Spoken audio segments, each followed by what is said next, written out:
Assalomu alaykum kanalim a'zolari, kanalimga xush kelibsiz. Bugun men sizlarga Qashqadaryo tomonlarida mashhur bo'lgan achchiq oshni qanaqa qilib tayyorlashni ko'rsatib beraman.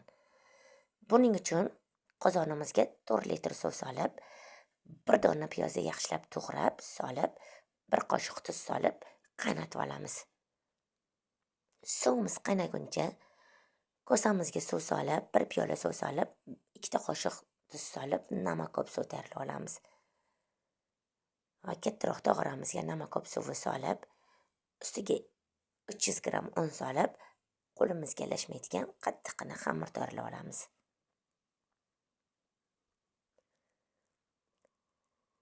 Tayyor bo'lgan xamirimizni zivolacha qilib 5 daqiqa ustini yopib tindirib qo'yamiz.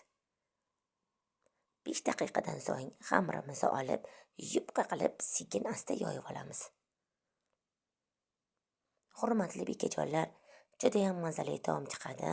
Hammaga birdek yoqadigan, albatta sizlarga ham tayyorlab ko'rishingizni tavsiya qilaman.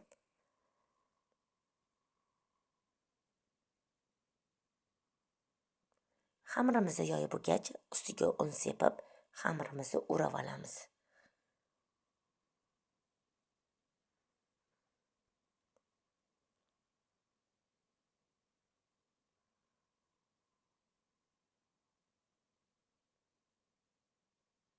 Xamirimizni o'rab bo'lgach, taxtamizni ustiga qo'yib, maydalab kesib chiqamiz.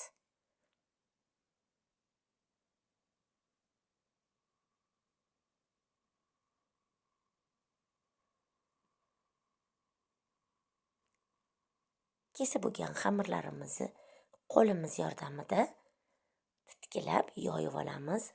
Bir-biriga yopishib qolganlari ham ochilishi uchun va qaynab turgan suvimizga solib xamirni pishirib olamiz. Sekin asta kavlaymiz. Xamirlari ezilib qolmasligi uchun ehtiyotkorlik bilan kavlab olamiz.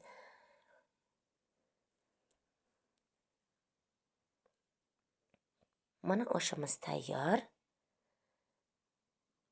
Oshimizni qatig'ini aralashtirmay turamiz, chakkisini biroz soviguncha. Oshimiz soviguncha chakkini suyultirib olamiz. Albatta Qashqadaryo tomonlarida chakki deyishadi. Chakkini g'adir-budurlarini qoldirmasdan chiroyli qilib, suyuqqina qilib, yaxshilab suyultirib olamiz. Chakkiga tuz solmadim, hurmatli bekajonlar. Oshim o'zi tuzi normalli bo'lgani uchun, tuz solingan uchun chakkiga tuz qo'shmadim. Chakkini suyultirib bo'lgach, oshimiz uchun qayla tayyorlab olamiz. Videoda ko'rib turgan mahsulotlarni hammasini kubik shaklida to'g'rab olamiz, to'rt burchak qilib. Tovuq go'shtimizni solib, yaxshilab qovuramiz. Aslida qayla uchun tovuq go'shti ishlatilmaydi, bekajonlar. Men domashniy qilib uyda tayyorlaganim uchun tovuq go'shti solib ishlatdim. Piyoz solamiz go'sht ustidan. Sabzimizni solamiz.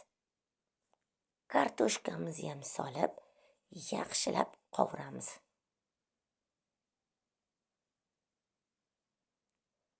Bir qoshiq tamatam solib, aralashtirib olamiz. Bitta qoshiq koreyskiy tuz, bir qoshiq zira, bir qoshiq osh tuzi solib,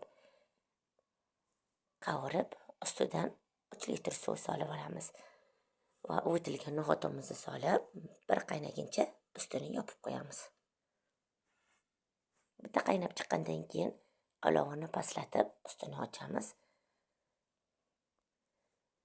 Qaylamizdan tovuq go'shtini alohida chiqazib olib, yaxshilab go'shtlarini qo'limiz yordamida shilib olamiz.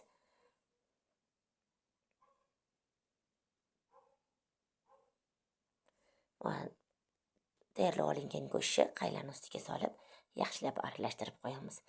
Mana deyarli oshimiz yarim tayyor holiga keldi. Qatig'imizni solib, chakkimizni yaxshilab oshda aralashtirib olamiz. Hurmatli bekajonlar, mana oshimiz tayyor.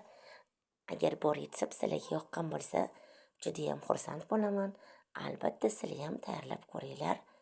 Oshni kosalarga solib, ustidan tayyorlangan qaylalarimizni ham qo'yib, bezatib, ko'k piyozlarni qo'yib, bemalol dasturxonga tortsak bo'ladi.